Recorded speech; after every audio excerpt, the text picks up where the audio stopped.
Bienvenidos a Encuentro con la Historia, la Antropología y la Arqueología. Hoy conversaremos sobre archivos históricos, que son una parte esencial para la reconstrucción de la memoria histórica de un país, acompaña procesos legales y además permite la búsqueda de información de un momento y de un lugar determinado. En el año 2005 se realizó, de manera fortuita, el hallazgo del Archivo Histórico de la Policía Nacional, que por muchos años permaneció oculto y que reveló valiosa información de la historia reciente de Guatemala. A partir de ahí, Rafael González y Anaís Taracena produjeron un documental titulado El Archivo, una mirada en el tiempo, que permitió, además de mostrar el trabajo que profesionales hacen para el resguardo, la conservación y la investigación de este importante acervo documental, y que permite además la reconstrucción del tejido histórico y social de este país que fue flagelado por el terror en el siglo pasado.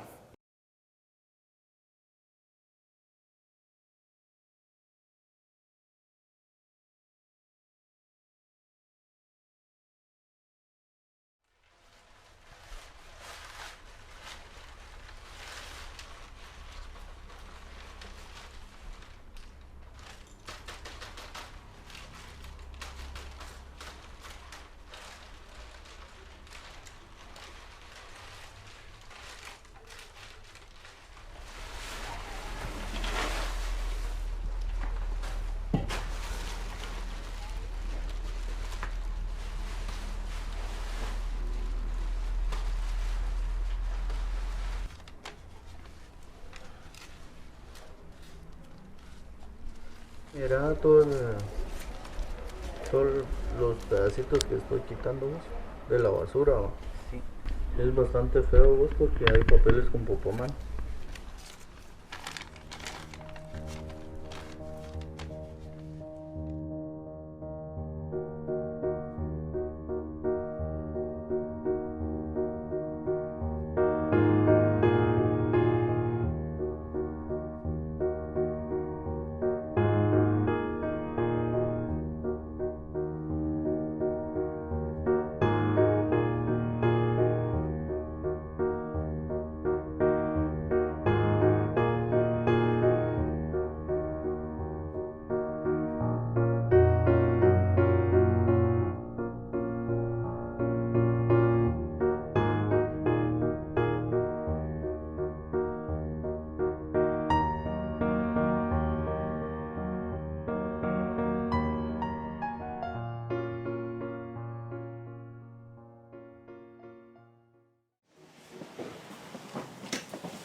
¿Pueden ustedes imaginarse la impresión de un historiador que se encuentra con la cantidad de documentos en anaqueles, ¿verdad? La cantidad de legajos en todos estos ambientes, que desde luego no están como están ahora? Cualquier historiador que entre en este momento encuentra acá un tesoro realmente, pero extraordinario. Y esa fue mi primera inversión aquí. Evidentemente se me puso la piel de gallina, ¿verdad? Al ver todo esto.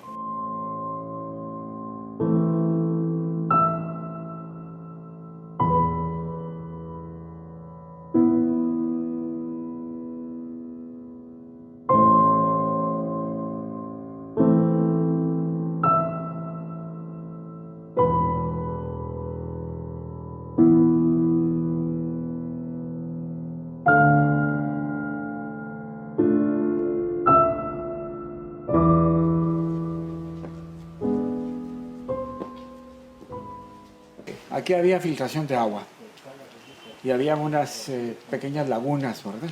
Y había material también que estaba distribuido ahí, que no estaba necesariamente resguardado. En su mayoría estaban ubicados en los anaqueles, pero no era material que estuviera debidamente resguardado o clasificado.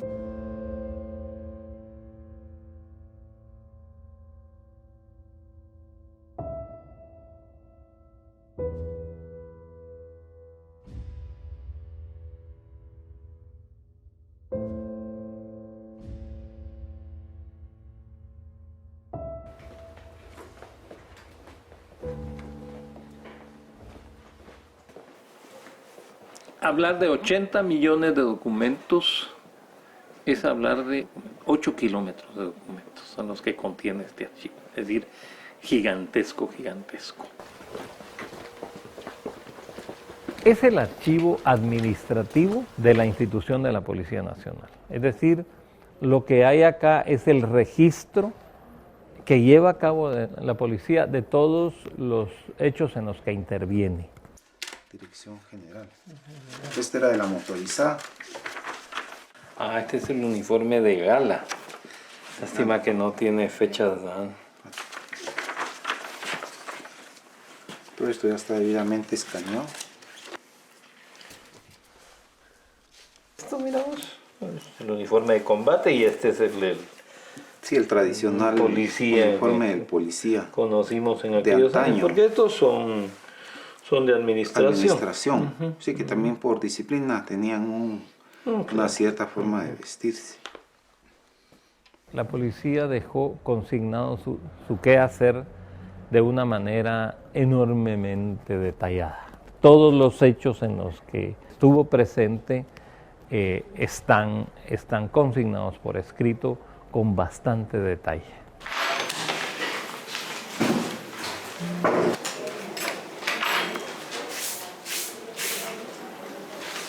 Es que ahorita estamos haciendo un proceso de conservación a la documentación del tercer cuerpo, pero hay cierta documentación como esa y esta que tiene hongo.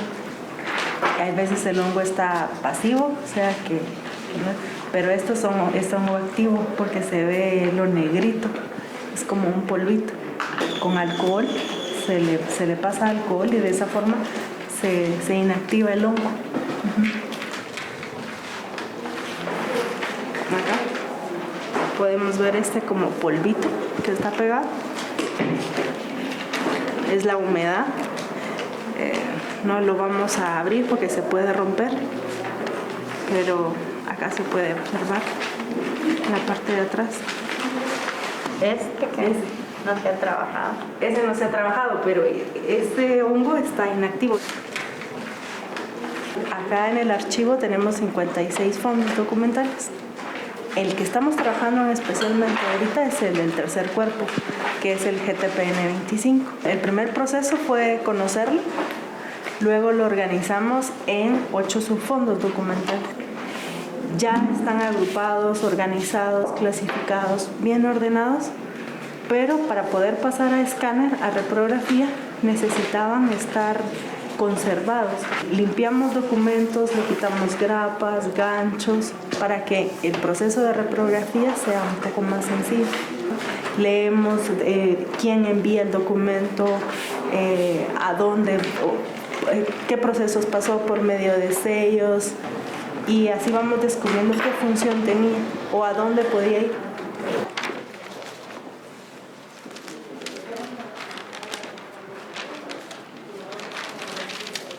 Creo que en Guatemala empezó a discutirse y a conocerse la archivística a partir de este archivo. Entonces la experiencia ha sido monumental y creo que hemos aprendido muchísimo que jamás nosotros nos imaginamos la riqueza de aprendizaje que este trabajo iba a significar. Por ejemplo, hubo momentos en el que hubo intercambios con personas de archivos de otros países.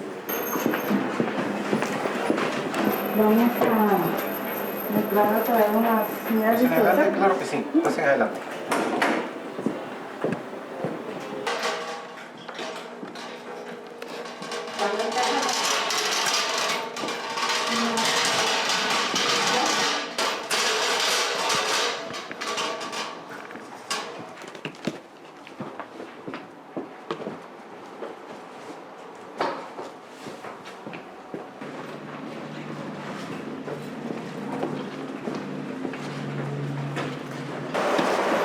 Esta serie que tenemos acá es la de sección de investigación,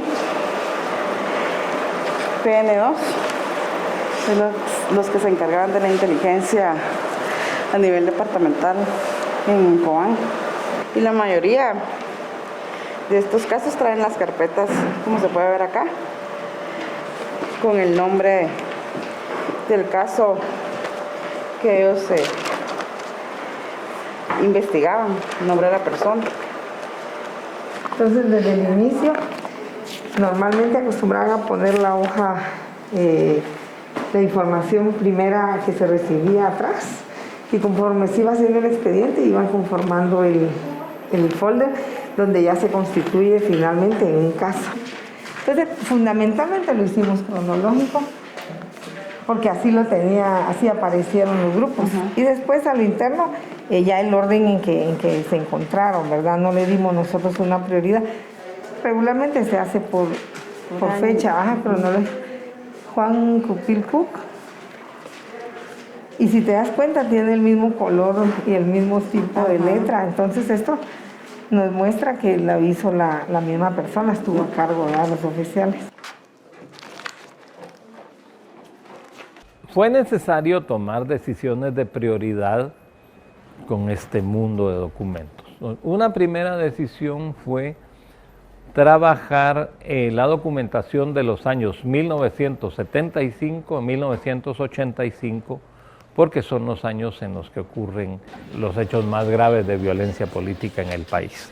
La otra decisión fue trabajar las estructuras más importantes de la Policía Nacional: Dirección General, Subdirección General, Inspectoría, Centro de Operaciones Conjuntas, Departamento de Investigaciones Criminológicas, Segundo Cuerpo de la Policía Nacional.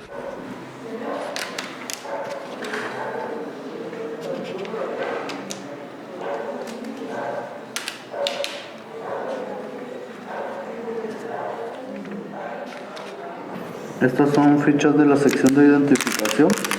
Cuando agarraban, detenían a alguien,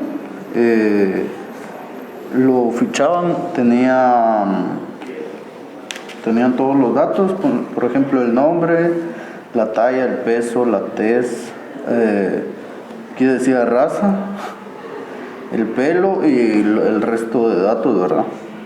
Modus operandi, la fecha de nacimiento, lugar, el nombre de los papás, estado civil, ocupación, y le tomaban una foto. Hay algunas fichas que no tienen foto, perdón. En el DIP tenían una sección que se llamaba sección de identificación, que eran los encargados de ahí sí que fichar a las personas, ¿verdad? De tomarle las fotos, llenar las fichas, los datos que están acá.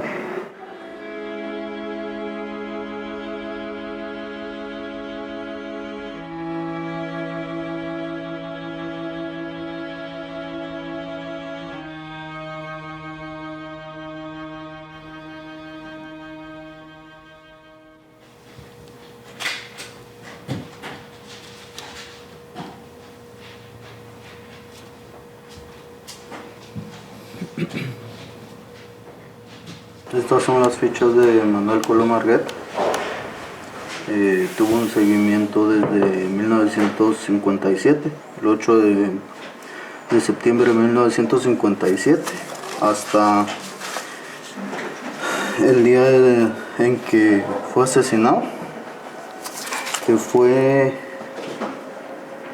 el 22 de marzo de 1979, incluso el día de su sepelio. Todavía mandaron a personal del DIP al sepelio para que viera quiénes eran los que habían asistido a su sepelio, ¿no? 15 de octubre de 1957 se informa con relación a cateo en el Partido Revolucionario, encontrándose propaganda comunista y sobre con su nombre y dirección. Ese es en el 57. El 22 de marzo del 79, en la carpeta Cuerpo de Detectives, dice: informe de su muerte a consecuencia de múltiples heridas de bala. Manuel Coloma Argueta era un personaje muy importante, uno de los muy importantes de Guatemala. Él fue un alcalde de la capital. En el año en que lo asesinan, él se estaba postulando para presidente de Guatemala. Él es una de las personas que que tiene, por lo pronto, tiene 6 fichas de lado y lado, entonces estaríamos viendo que son 12, ¿verdad?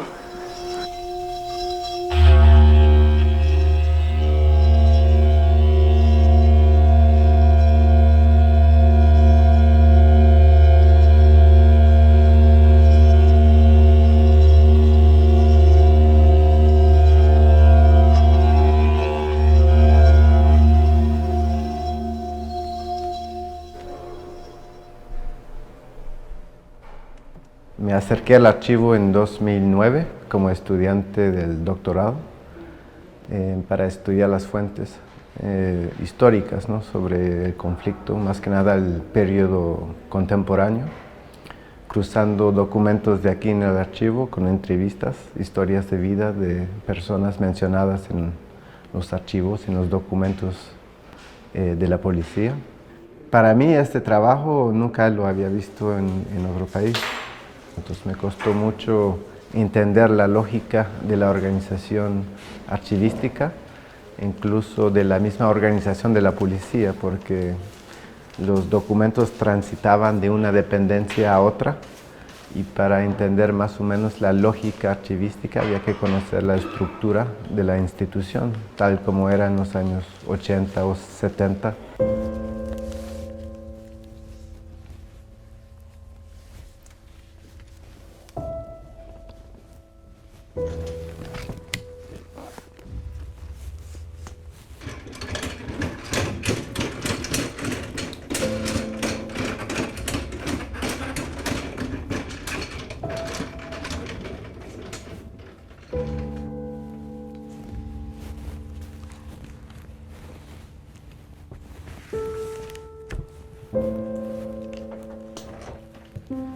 Nosotros a través de este archivo entendemos al Estado de Guatemala, cómo el Estado ha actuado a lo largo de la historia y cómo ha comprendido a la ciudadanía. Es decir, es un problema de identidades dentro del Estado de Guatemala comprendidos por las fuerzas de seguridad o por las fuerzas del orden público.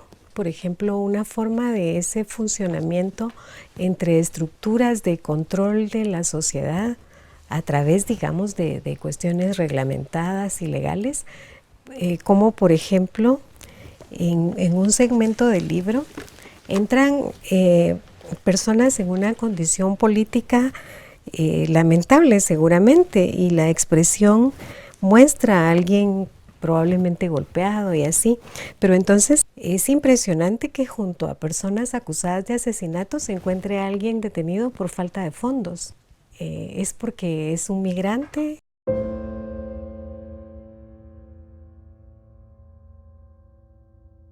Pero entonces están fichados los asesinos, están fichados también las personas deportadas y por supuesto el tema de menores de edad, ¿no?, que no ha tenido aparentemente mayores estudios.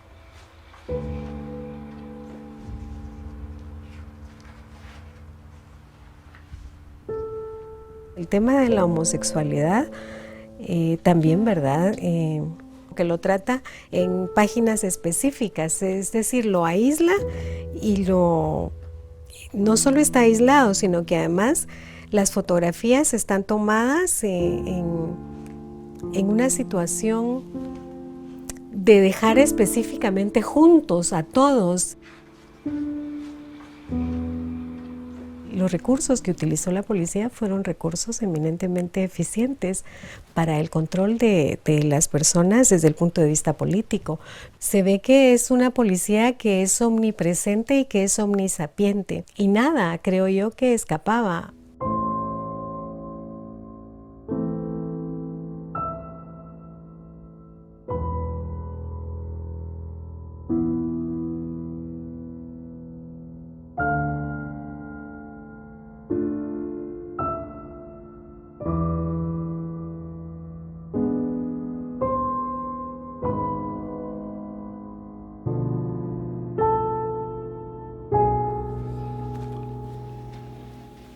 Acá en correspondencia se encuentra bastante información sensible, se puede decir, e importante. donde primero se ve la relación que tenía el jefe departamental con la zona militar 21, el control que tenían con el pueblo en sí departamental, los seguían, los controlaban, qué es lo que hacían.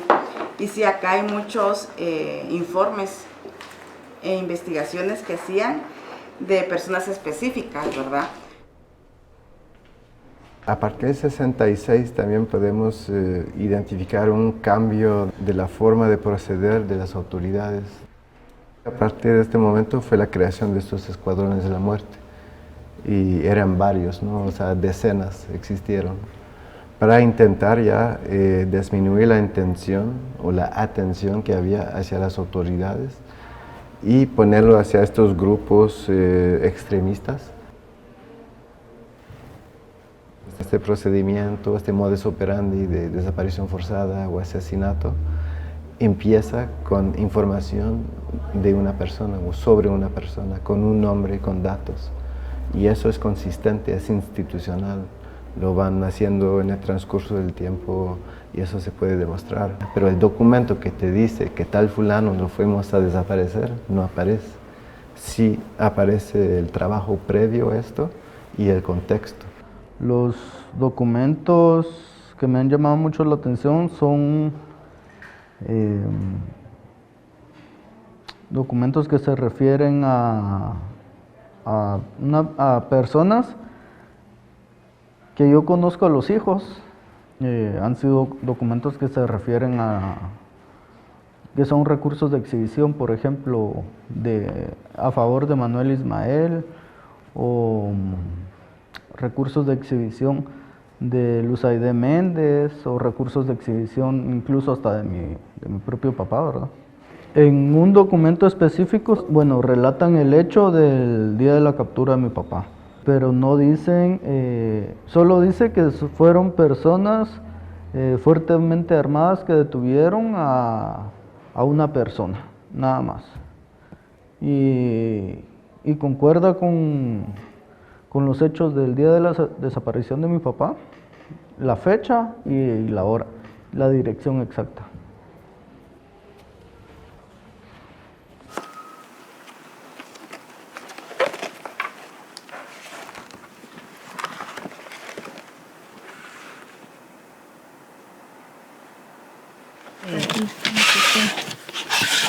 Una solicitud. Ahí. No, esa, si querés vos mirar esa y yo voy a revisar esta de... ¿Qué año aquí es? Fíjate que no sé el año, pero termina creo yo que en el 75. No. ¿Sobre qué la? Estas son órdenes generales. ¿Sobre qué es? Es sobre el secuestro de un poeta. ¿Nombre? López Valdezón.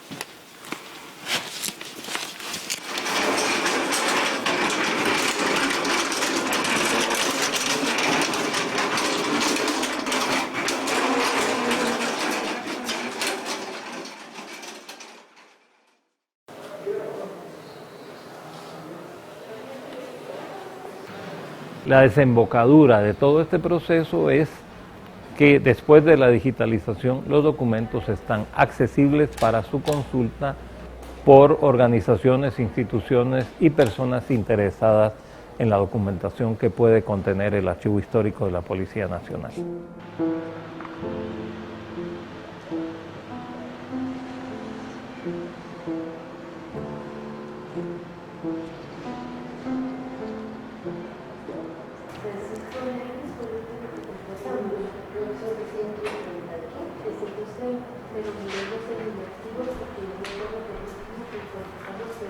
Buenas tardes.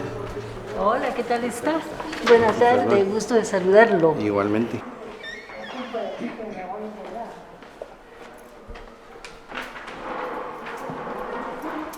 En efecto, aquí lo que nosotros estamos viendo es las fechas de los diferentes recursos de exhibición personal que fueron presentados, en donde dice que se informa que este no ha sido consignado por elementos del departamento. Esta respuesta lo que dice es que supuestamente se hizo una investigación y que no, en los registros de ellos no aparece ninguna detención, ni ningún proceso de seguimiento, ni ninguna captura que haya tenido en la fecha de presentación del recurso de exhibición. Yo interpreto así. A él lo tenían capturado y que ellos, a pesar de que interponían recursos de exhibición personal, no les daban ningún valor, ¿no? Sino que lo negaban. Esto viene a verificar que realmente no era lo que muchas veces Óscar Mejía Vítoros nos dijo. Aquí no era Chile, no era Argentina, no era otros países para que aquí quedara registrado lo que se hacía, ¿verdad? Entonces, esto nos demuestra que la verdad siempre los familiares la hemos tenido. Considero de que todos los familiares tenemos documentos de la Policía Nacional. Eso es corroborar lo que uno ya sabía. Por ejemplo, la captura y la prueba de mi hermano, cuando fue capturado la primera vez, todos los recursos de exhibición personal están ahí. Entonces, quiere decir que sí nos tenían o nos tienen control, ¿verdad? Hasta de cómo andamos, ¿ya? Nos tienen bien controlados.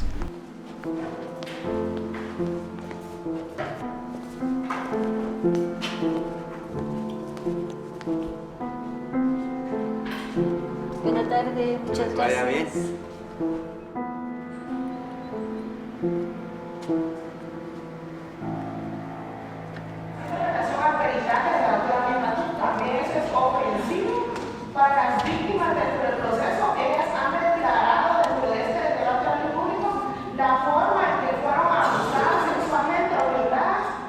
Si tuviéramos una declaración aislada de un familiar, es más difícil que un juez pueda dictar una sentencia condenatoria, pero cuando tenemos documentos que provienen de archivos de la misma Fuerzas de Seguridad del Estado, esto fortalece nuestras peticiones. Se ha corroborado el ocultamiento que las Fuerzas de Seguridad hicieron o la desviación de investigaciones, diciendo no lo ubicamos, o sea, no hay información de su paradero. Cuando se ha corroborado por otros medios de investigación de que efectivamente ellos tenían a las personas que posteriormente fueron desaparecidas. Toda esa información es la que nos ayuda primero a corroborar la versión de las víctimas. ¿Promete usted como testigo decir la verdad ante su conciencia y ante el pueblo de la República de Guatemala? Gracias, puede sentarse. Siempre utilizamos documentos del archivo histórico en todos los procesos que hemos judicializado hasta la fecha. Pero en 3 casos que ya se obtuvo una condena por los delitos, tenemos el caso de Sáenz Calito, es un estudiante universitario desaparecido. También el caso de Fernando García por desaparición forzada. Y el caso de la Embajada de España, donde se logró una sentencia condenatoria en contra de Pedro García Redondo. Se va a verificar la presencia de los sujetos procesales. Que yo tenga conocimiento, ha sido Guatemala la que ha tenido esta fortuna, ¿verdad?, de tener esta información. Incluso han venido de otros lugares a verificar el archivo histórico, cómo se ha organizado y cómo ha aportado a la Fiscalía.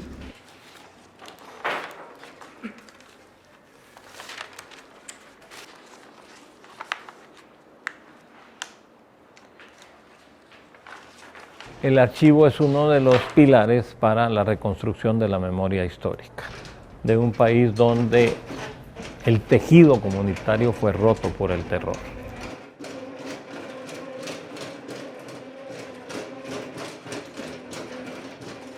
El archivo hoy nos acerca a la verdad, nos está contando buena parte de la historia del pasado reciente del país.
en cada programa, en esta ocasión contamos con 2 profesionales de la Escuela de Historia de la Universidad de San Carlos de Guatemala que integran nuestro panel. Uno de ellos es el maestro José Domingo, quien es antropólogo de profesión y maestro en sociología por la Benemérita Universidad Autónoma de Puebla en México. Ha colaborado en el seminario sobre violencia, terror de Estado y rebelión y actualmente investiga temas como violencia, memoria histórica, escuadrones de la muerte e inteligencia militar. Además, contamos con la valiosa presencia del maestro Mario Celada, quien es economista y antropólogo, maestro en análisis estratégico, seguridad y geopolítica por la Universidad de San Carlos. Él además ha laborado en el Centro Internacional de Investigación en Derechos Humanos y trabaja en temas como el conflicto armado interno, extractivismo y luchas sociales. Extendemos una cordial invitación a nuestros panelistas y al doctor Edgar Varillas, quien se encargará de moderar este panel.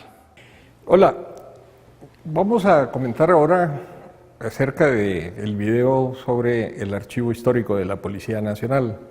Y para ello, pues tenemos 2 antropólogos que nos acompañan. En esta ocasión se trata de los maestros José Domingo, que es coordinador del área común de la Escuela de Historia. Le da la bienvenida a los estudiantes que ingresan por primera vez a la escuela. Y también con Mario Celada, que es coordinador del área de antropología. Para comenzar a entrarnos en el tema, quisiera preguntarles, me llama la inquietud, una película de esta naturaleza parece un tema más propicio para historiadores y no para antropólogos. ¿Cuál es la importancia de que un antropólogo tome una temática de esta naturaleza y profundice en ella? Pues muchas gracias, es un gusto estar acá. Bueno, en principio habría que decir que muchas de las metodologías en la antropología han ido pues innovando, ¿no? Han ido también incorporando otro tipo de temáticas, específicamente todas aquellas relacionadas a la historia reciente, ¿no? A la historia reciente de países. Este tipo de prácticas ya inició, por ejemplo, en países como Argentina, Chile, digamos, y actualmente estamos hablando en Guatemala, ¿no? Específicamente de un archivo que es único en su tipo, con alrededor de 8 kilómetros de documentación, 80 millones de folios, es decir, da una perspectiva, digamos, para el estudio muy compleja. Pero principalmente nos vamos a referir a aquellos estudios que tengan que ver con la memoria histórica, la historia reciente de nuestros países, ¿no? Yo creo que eso es lo que abre, digamos, la perspectiva de poder entender cómo, digamos, la antropología se está apropiando también de otro tipo de metodologías para el estudio, para la investigación, para, digamos, desarrollar lo que en la disciplina, digamos, se está tratando de hacer, digamos, con los estudios, digamos, de memoria histórica, historia reciente, y con todos aquellos análisis que tienen que ver con estudios de redes, concretamente, digamos, de aquellos grupos que formaron parte de los equipos represores del Estado y que, digamos, aún se desconoce demasiado, ¿no? Digamos, para poner un ejemplo, hay una especie de idea que está presente en la sociedad guatemalteca, la cual dice, digamos, de que el Estado guatemalteco únicamente atacó a través de la violencia y de la fuerza desmedida, y únicamente porque tenía la capacidad y las posibilidades de hacerlo, ¿no? Investigaciones del Archivo Histórico de la Policía Nacional nos han demostrado, a partir del estudio de redes aplicados de la antropología, la importancia que tuvieron las ciencias sociales, la psicología, la teoría de los juegos, la teoría de juegos, por ejemplo, para poder hacer cruce de información, que posteriormente dio como resultado pues la represión, digamos, sistemática de líderes estudiantiles, de sindicalistas, de población en general, ¿no? Es decir, aún se ha dicho poco, digamos, sobre todas las formas, digamos, de represivas, y digamos, en este caso de la antropología, a partir de no solo damos de elementos como la etnohistoria, por ejemplo, sino que elementos también como estudios de redes está poniendo sobre la mesa, damos una nueva perspectiva de interpretación de estos documentos, ¿no? Y habría que decir algo también muy importante. En este libro, digamos, de Abrir las ciencias sociales de Immanuel Wallerstein, ¿no? Se establecen ciertos parámetros, los parámetros de cómo se fueron formando los estudios especializados, específicos, entre ellos la historia, ¿no? Una de las ideas que se promueve para comprender la metodología de la historia es que la historia estudia los archivos de los estados que hayan culminado, por lo menos que han tenido 50 años, que han tenido como 50 años, hayan cumplido con los 50 años de estar archivados. Y esto es algo muy interesante porque 50 años en el sentido de que muchas de las personas responsables de las políticas de Estado pues ya estarían muy ancianas o ya estarían muertas, por ejemplo, ¿no? De tener algunas condenas o tener responsabilidad directa, digamos, sobre los hechos o las decisiones tomadas, ¿no? Para mí, digamos, este es uno de los elementos más importantes para entender cómo se va construyendo la metodología historiográfica, ¿verdad? De muchas de las, cuál es la tendencia de la historiografía en muchos, compartida, digamos, o generalizada por las denominadas en un inicio, digamos, universidades napoleónicas y posteriormente, digamos, eclesiásticas y posteriormente, digamos, traídas a las universidades napoleónicas, cosa, digamos, de que se va reestructurando a partir de la llegada de las formas, digamos, de autonomía, digamos, la universidad autónoma, la universidad, digamos, libre, etcétera, replantea, digamos, muchos de estos esquemas, ¿no? Es por eso que yo creo, digamos, de que los archivos, digamos, no es única fuente de estudios históricos, sino que, como les decía al inicio, digamos, muchos de las experiencias, sobre todo en Argentina y en Colombia, que han sido de los países más golpeados por guerras internas, han estado desde la antropología incursionando hacia la investigación antropológica, como les decía, digamos, no solo a partir de los estudios de redes, a partir de la etnohistoria, a partir de una interpretación concreta, digamos, de relaciones subjetivas y culturales de las sociedades en las que estos archivos pues, se presentan, ¿no? Ya, muy bien. Esto quiere decir que estamos hablando de que la antropología con los historiadores, pero también otros científicos sociales, ¿no, Mario? Sí, digamos, para adicionar un poco al debate que se está tratando de plantear acá, considero además que es importante acercarse también a la cultura que ha generado, por ejemplo, los procesos administrativos, otras disciplinas, digamos, más vinculadas a crear mecanismos técnicos de registro, detalle, etcétera, pero la vinculación de la antropología en la recuperación de este tipo de archivos es fundamental porque además reconstruye al sujeto que está detrás de la ficha, por ejemplo, reconstruye además el relato que existe, digamos, o que está presente no solo en cuanto al sujeto que fue víctima o fue en algún momento, digamos, sustraído a la sociedad por cuestiones políticas o por cualquier otra circunstancia, digamos, sino que reconstruye más el contexto cultural, administrativo, digamos, institucional que está establecido allí. ¿Por qué? Porque, por ejemplo, cuando uno ve el video, identifica cómo se hacía la clasificación, por ejemplo, de personas homosexuales, ¿verdad? Entonces, hay toda una lógica cultural también detrás, en este caso, en esa perspectiva homofóbica, podríamos decir, por la forma inclusive en que eran tratados este tipo de sujetos, ¿no? Entonces, evidentemente, si bien es una fuente bastante rica para la historia, que tradicionalmente ha sido su método, digamos, acercarse a las fuentes escritas y demás, para la antropología también está siendo muy importante, creo yo, no solo por los ejemplos que daba José, sino porque nos permite reconstruir un contexto mucho más amplio de cómo funcionaba y cómo de manera administrativa también se operativizaron no solo el registro de las víctimas, sino también en este caso, digamos, cómo se manejaron muchos de los elementos que estaban alrededor, porque hay clasificaciones étnicas, racistas, obviamente, digamos, pero hay otra serie de clasificaciones que se iban poniendo en ese fichaje y entonces uno puede empezar a identificar todo el pensamiento que existía alrededor de los sujetos que estaban siendo detenidos. Entonces, digamos, el archivo está permitiendo reconstruir también esa parte de esa cultura y esa mentalidad que ha perimado, digamos, en las estructuras del Estado, por ejemplo, ¿no? Y cómo eso generó, pues, todas las violaciones a derechos humanos que se han ido identificando en este tipo de archivos.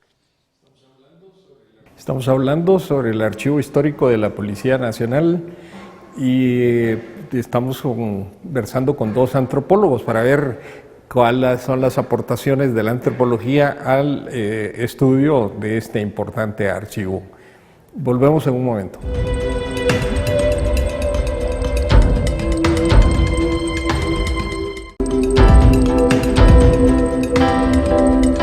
El Archivo Histórico de la Policía Nacional tiene una relación con la Escuela de Historia en cuanto que uno de los investigadores de la escuela fue el que descubrió este archivo.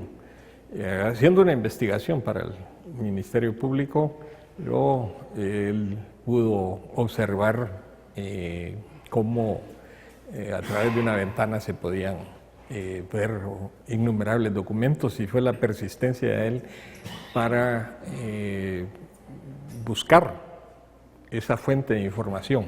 Así fue como el maestro Heriberto Cifuentes pudo rescatar para el país esta importante documentación. Pero ¿qué nos cuenta el archivo? El archivo, podemos decir, bueno, es una colección de papeles y todo.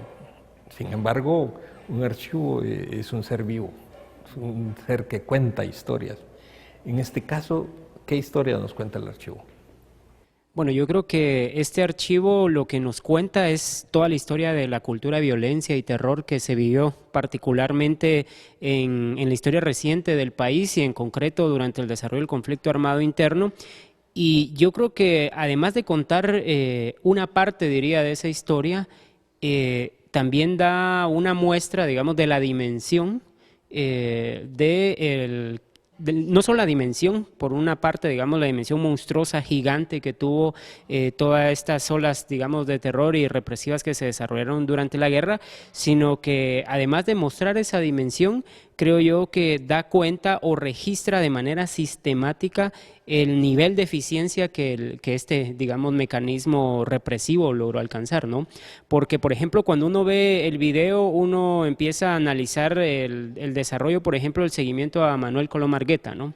Y uno ve, digamos, por cuántos años y de forma tan sistemática fueron, digamos, dándose seguimientos hasta el día mismo del asesinato y en el mismo sepelio, por ejemplo, ¿no? Entonces lo que uno ve es el nivel de eficiencia que logró alcanzar el Estado contrainsurgente guatemalteco en cuanto a la forma de operar y en cuanto al seguimiento que se le daba a cualquier individuo.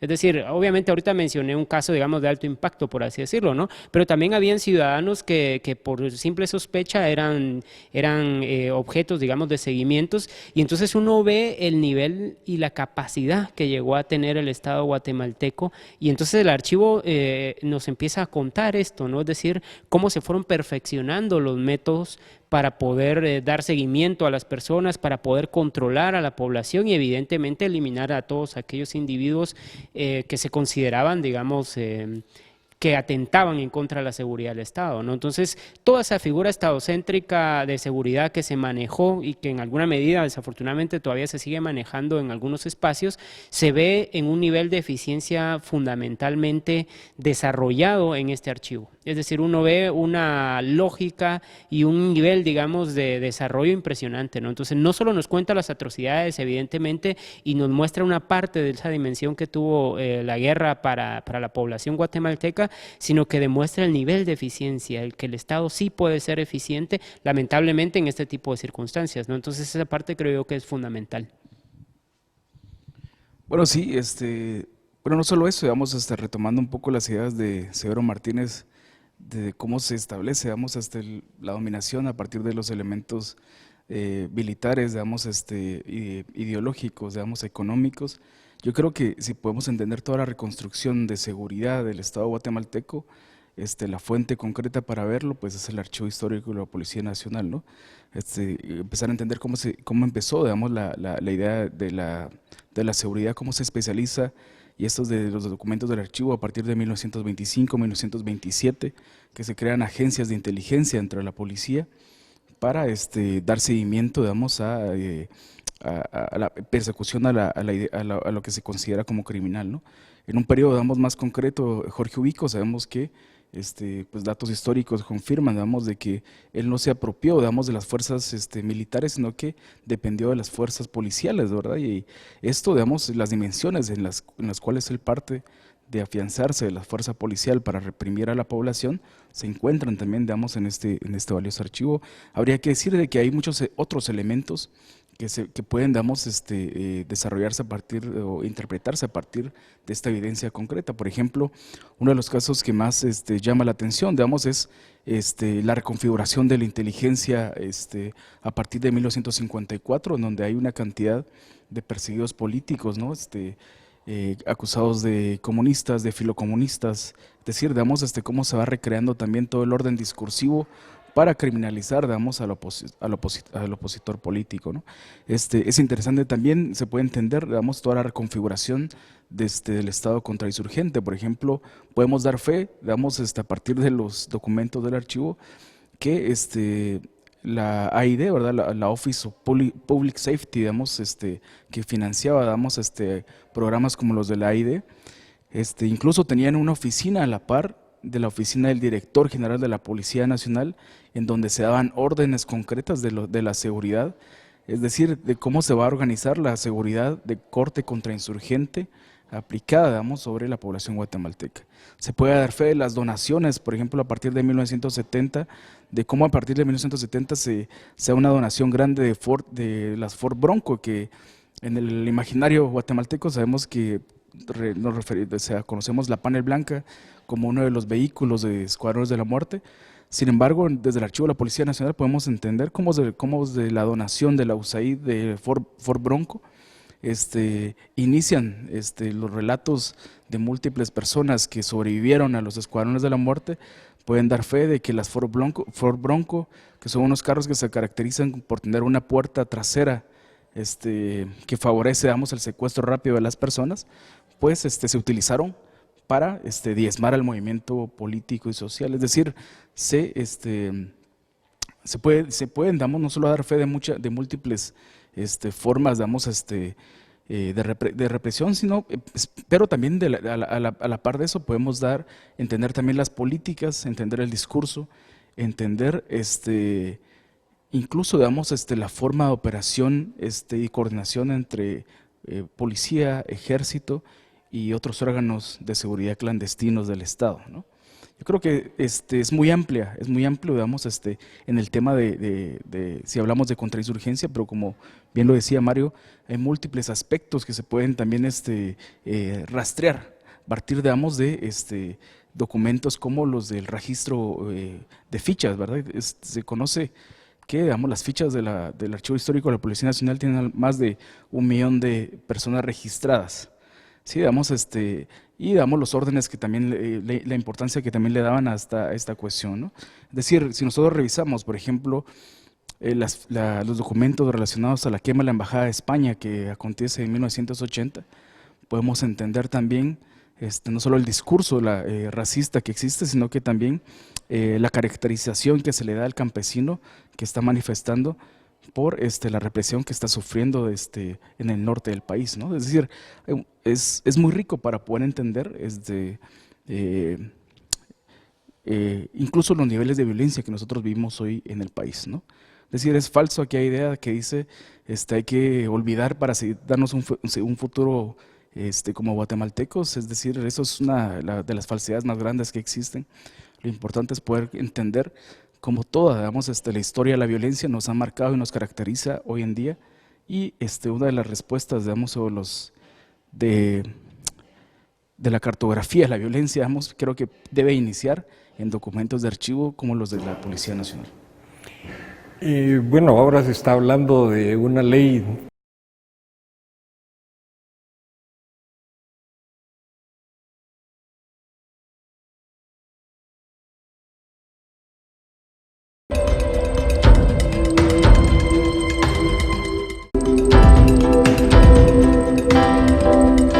La represión en Guatemala fue la más violenta en todo el continente americano.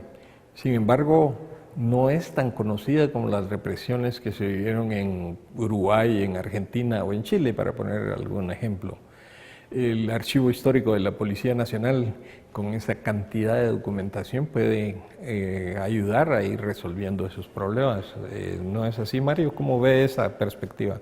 Sí, evidentemente, si bien hay otros conflictos que se desarrollaron en el continente y que han tenido mayor resonancia, sobre todo en contextos internacionales, evidentemente lo acaecido en Guatemala y las proporciones que esto tuvo, digamos, realmente son abrumadoras si lo comparamos, digamos, en términos cuantitativos con otros países como Chile, Argentina, los que se mencionaban hace unos momentos, ¿no? Entonces, evidentemente, lo que ha ocurrido también es que en nuestra sociedad existen una serie de mecanismos que desde el poder se han tratado de implementar para efectivamente acallar esa historia, ¿no? Y es un secreto, digamos, lo que mencionaba el ya fallecido Efraín Ríos Montt, ¿no? Cuando él decía que la cantidad de muertos que se encontraban en las fosas comunes era producto del terremoto, por ejemplo, ¿verdad? Y que no derivaba, por ejemplo, de un mecanismo represivo y que lo que el conflicto armado interno estaba generando, sobre todo en las áreas rurales, ¿verdad? Con el tema de las masacres. Entonces, han habido una serie de estrategias y de mecanismos que se han tratado de implementar desde el discurso tanto oficial o estatal, digamos, para tratar de minimizar la participación del Estado y en particular la participación del Ejército, que ya la Comisión para el Esclarecimiento Histórico, por ejemplo, la reconstrucción de la memoria histórica, como dos informes importantes, digamos, demuestran las proporciones también y la magnitud en términos tanto cuantitativos como la cantidad y el tipo de participación que tuvo particularmente, por ejemplo, la institución armada del país como el Ejército y las fuerzas de seguridad, entre ellas la extinta Policía Nacional, ¿no? Entonces el archivo, evidentemente, lo que nos está diciendo es que abre una posibilidad de generar investigación muy importante y muy profunda, digamos, para comprender las verdaderas dimensiones del conflicto armado interno en Guatemala, ¿no? Y que esto evidentemente genera la posibilidad de que tanto investigadores nacionales como internacionales, estudiantes, por ejemplo, también vayan conociendo y acercándose a esta fuente documental tan importante como lo es el Archivo Histórico de la Policía Nacional, porque permite comprender y conocer no solo la lógica del funcionamiento del Estado, sino dimensionar, digamos, los efectos que realmente tuvo el conflicto armado interno en el país. Y si lo empezamos a hacer un análisis comparativo con otros países, podemos ver, digamos, la desproporción que se generó en el caso particular guatemalteco, ¿no? Entonces yo creo que el archivo sí brinda la posibilidad de generar investigación en esa medida, ¿no? Y entonces para la Escuela de Historia en particular, sí es muy importante acercar a nuestros investigadores, que muchos evidentemente ya tú lo mencionabas, por ejemplo, ese de Liberto, quien descubre el archivo, por ejemplo, ¿no? Pero hay muchos investigadores, investigadoras que también ya han estado trabajando en el archivo y ahora, digamos, en particular para la escuela es de mucha importancia, en concreto por la aportación que se ha venido haciendo en los últimos años, tanto en peritajes, en diferentes juicios que se han derivado, digamos, como parte de la justicia transicional, y también ahora estamos abriendo, digamos, espacios como prácticas de gabinete, por ejemplo, donde estamos tratando de acercar precisamente a la antropología al manejo de archivos, porque clásicamente ha sido la historia, como hablábamos al inicio, ¿no? Pero vemos la necesidad también en este contexto y particularmente aprovechando este tipo de archivos de acercar también a la antropología, a recuperar esta metodología también importante, digamos, de tener manejo de archivos y poder interpretar y realizar a partir de esto múltiples investigaciones que nos permitan comprender esa dimensión del conflicto armado interno y otras cosas más importantes, digamos, que se pueden derivar de todas las investigaciones que actualmente se vienen generando y las que ya se han generado, ¿verdad? Claro. Ahora, pensemos nosotros que el archivo representa pues algo valioso para recuperar la memoria, pero la Escuela de Historia, ¿cuál es su aportación en este trabajo que se hace en el país para superar la amnesia que se vive?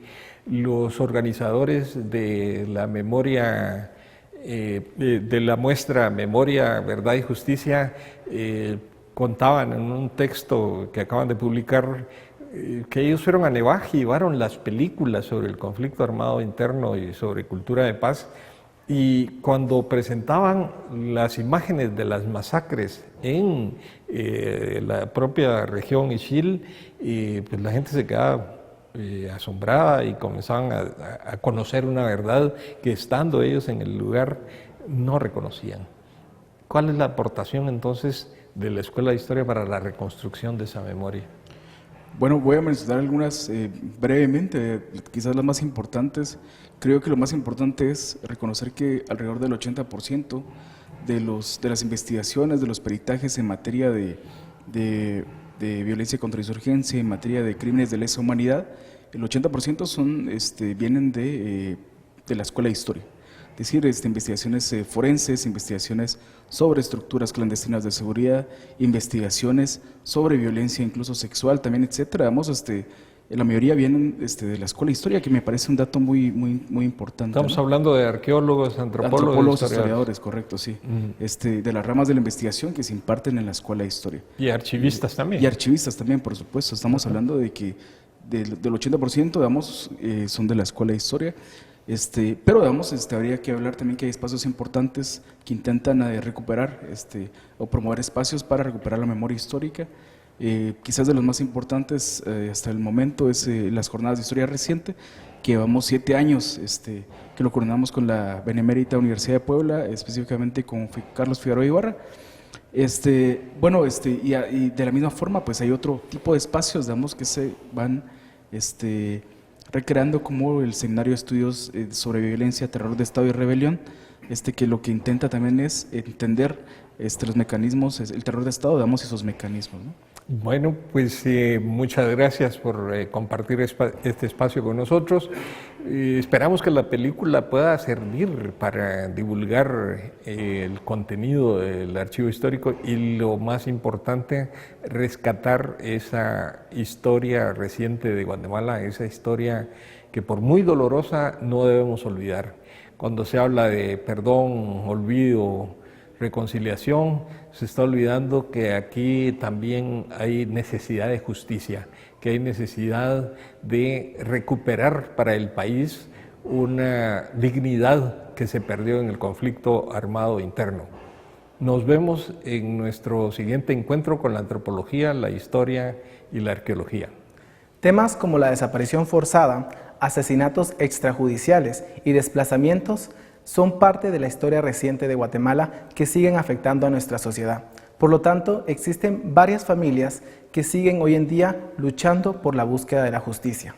El Archivo Histórico de la Policía Nacional representa, dentro de su tipología, uno de los acervos documentales más importantes del continente, que sigue dando pruebas en procesos judiciales y en el esclarecimiento de hechos. Agradecemos su sintonía y los esperamos en el próximo capítulo de Encuentro con la Historia, la Antropología y la Arqueología.